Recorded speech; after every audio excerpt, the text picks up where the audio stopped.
All right, Brent Porcio, topvelocity.net, and welcome to the @topvelocity #pitching tips show, where you go to Twitter, Facebook, Instagram, and you put your question @topvelocity #pitching tips or @Stephen Godani, and we're going to answer your question just like we're going to do here on the show today. So, what question do we got today? Tyler Olson asked, is long toss good or bad? Okay, long tossing, right? Well, first of all, anything up to 100, let's say 50, 150 feet, I'm fine with, but I just don't like the approach of using it to gain speed or for velocity. Specifically, I'm not a big fan, obviously, if you've seen all of my articles, I had several articles in Baseball America about this as well, about extreme long toss. I'm not a big proponent or a fan of extreme long toss. Why?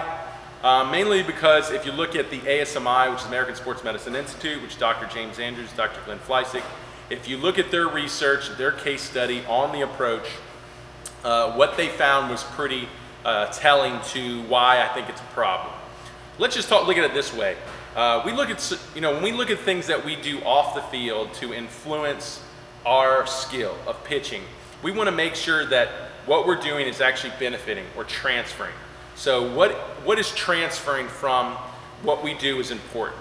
So if you have something like extreme long toss, you need to look at the pros and cons and make sure that the pros outweigh the cons, because if they don't, then it's a negative transfer. We don't want a negative transfer of training. Now we're hurting our skill and what we're trying to get better at. And extreme long toss has more cons than pros. So let's first look at the case study so we can learn about them. In the case study, they took college pitchers and they went from 60 feet to 90 feet to 120 feet to 180 to 300.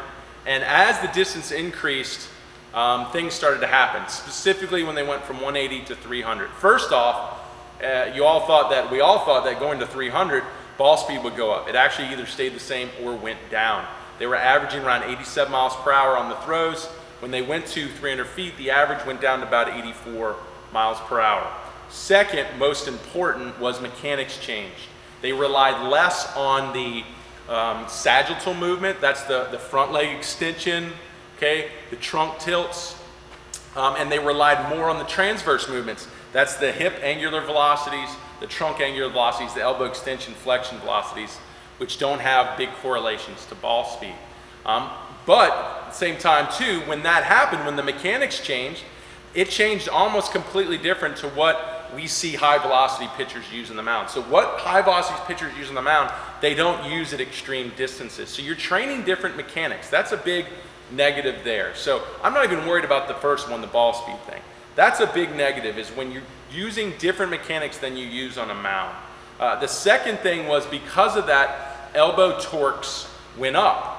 Well above what they were on the mound. And then I'm going to go to another, basically some data on this. M-throw, if you know about the M-throw, that's the little sleeve with the Bluetooth gyrometer that signals the movements of the arm, and they can pick up torques and stuff like that. They found a 14.4% increase in torque on the elbow at maximum distance. So they're also finding that there was more torques in the elbow. So that's two. Now we've got two negatives, okay?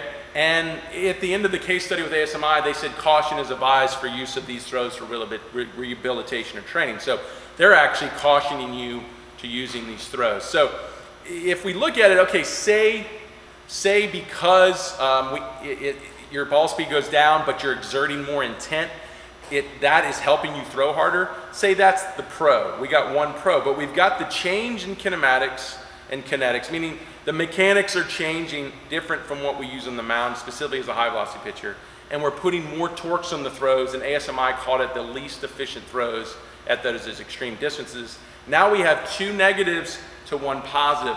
It's a negative transfer of training and an extreme long toss approach. So I am obviously not a big fan against extreme long toss. It goes against the 3X programs. And the 3X programs were drill based, so we are focusing on the mechanics that high velocity pitchers do.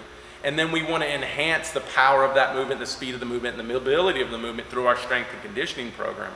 And that's what we do. So if you take that 3X program, that model, and then you throw extreme long toss on it, it's going to work against it. It's going to be contraindicated. It's actually going to be, it's going to work, like I said, work against it. It's going to take away the gains that we're making in the 3X program. So obviously, like I said, not a big proponent of long toss, specifically extreme long toss. Now, when we do in the 3X programs, when we go to 120 feet, we use my power throws, which puts you in a certain drill to where when you perform the movement, you are stuck to use the mechanics that you use on the mound as a high velocity pitcher would use.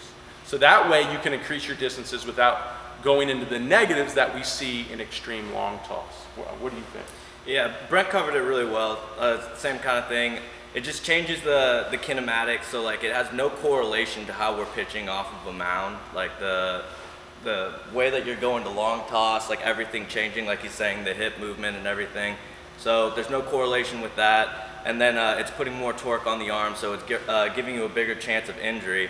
And then another thing that he didn't mention is the guys who did that study was Dr. James Andrews and Dr. Glenn Fleisig, like the two leaders in injury prevention in the major leagues. So like the two guys that everyone's going to get their surgeries done, to find out what they're doing wrong, and they're telling us, hey, you should be weary of long tossing because it can potentially injure you, and yet still the baseball world is still doing it. It baffles me. I don't know. Yeah, it is. I just think not enough people have that information. So hopefully this video will get you that information. And that was a good question. And like I said, if you want more of that information, go to topvelocity.net and just search long toss. You're going to see a ton of the articles and the science and all the references to these studies that I've put on there. And there's even more than just that study talking about the negatives of extreme long toss. All right, so if you got a question for us, go to Twitter, Facebook, Instagram, and at Top Velocity or at Stephen Godani, hashtag pitching tips. Give us your question and we're going to answer it on this show. See you next time. Play hard, work hard, play hard, work hard, play hard, work hard, play hard.